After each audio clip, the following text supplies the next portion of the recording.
صحیح بخاری میں تو تعلیقاً لے کر آئے ہیں امام بخاری ایک چیپٹر کی ہیڈنگ میں، اور صحیح مسلم میں پوری سند کے ساتھ ہے کہ اللہ تعالیٰ کو سب سے محبوب کلمات یہ 4 ہیں: سبحان اللہ، الحمدللہ، لا الہ الا اللہ اور اللہ اکبر۔ اور ایک اور حدیث ہے صحیح مسلم میں جس میں اللہ کے محبوب صلی اللہ علیہ وآلہ وسلم نے فرمایا، مجھے یہ 4 کلمات کہنا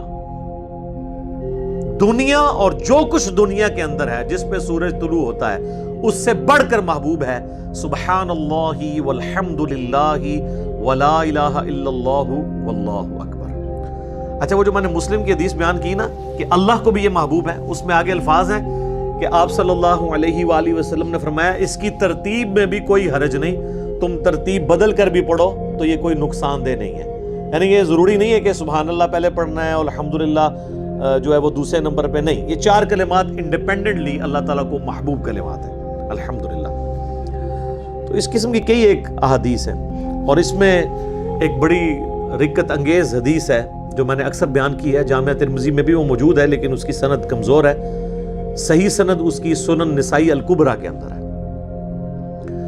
کہ نبی صلی اللہ علیہ وآلہ وسلم کی ایک کزن تھی، سیدنا علی کی بڑی بہن ام ہانی رضی اللہ تعالی عنہ وسلام اللہ علیہ۔ وہ بوڑھی تھی، وہ آپ سمجھ لیں نبی الاسلام کے لیے ایک بڑی بہن کی جگہ تھی۔ تو نبی الاسلام ان کو ملنے کے لیے گئے تو انہوں نے کہا کہ میں بہت بوڑھی ہو چکی ہوں، مجھ سے کوئی زیادہ اذکار تو ہوتے ہی نہیں، مجھے آپ کوئی مختصر سا وظیفہ بتائیں، بس میں وہ کر لیا کروں اور مجھے ہر وظیفے سے وہ کفایت کر جائے۔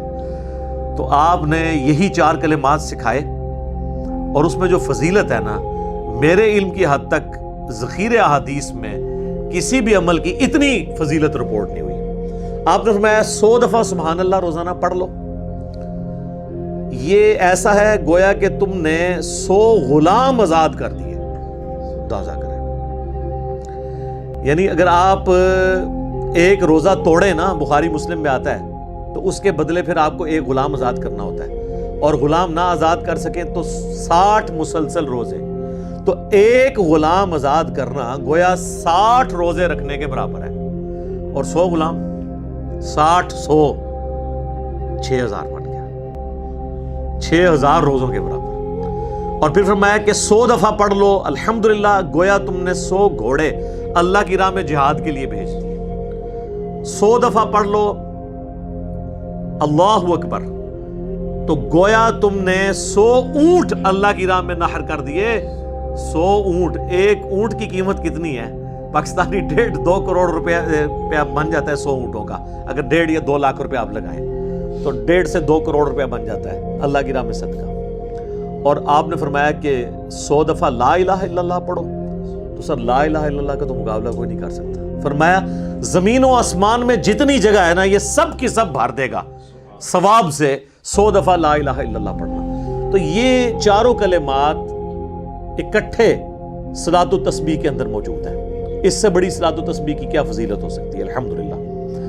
اب وہ آ جائیں آپ اس حدیث کی طرف جو سنن نبی داؤد میں صحیح سند کے ساتھ موجود ہے، یہ حدیث جامعہ ترمذی کے اندر موجود ہے، یہ حدیث المستدرک للحاکم کے اندر موجود ہے، اور یہ حدیث آپ کو مشکات المصابیح، جسے میں نے انسائکلوپیڈیا آف حدیث ڈکلیئر کیا ہے، اس کے اندر بھی آپ کو صلاۃ و تسبیح کے اوپر پورا چیپٹر ہے، اس میں یہ حدیث مل جائے گی۔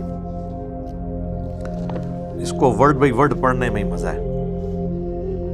اچھا، یہ حدیث سنن ابن ماجہ میں بھی ہے، اور اس حدیث کو میں نے پہلے بتایا کہ امام مسلم نے بھی صحیح کہا، ان کے شاگرد نے ان سے نقل کیا ہے، امام ابو داؤد نے صحیح کہا، امام حاکم نے صحیح کہا، امام ذہبی نے ان کی موافقت کی ہے، شیخ البانی نے، شیخ احمد شاکر نے، اور شیخ زبیر لزئی رحمہم اللہ اجمعین، سب نے اس حدیث کو صحیح کہا ہے۔ یہ ورڈ بائی ورڈ ابن عباس رضی اللہ تعالیٰ عنہما سے روایت ہے کہ نبی صلی اللہ علیہ وآلہ وسلم نے اپنے چچا عباس بن عبد المطلب سے فرمایا، اے چچا جان، کیا میں آپ کو کچھ عطا نہ کروں؟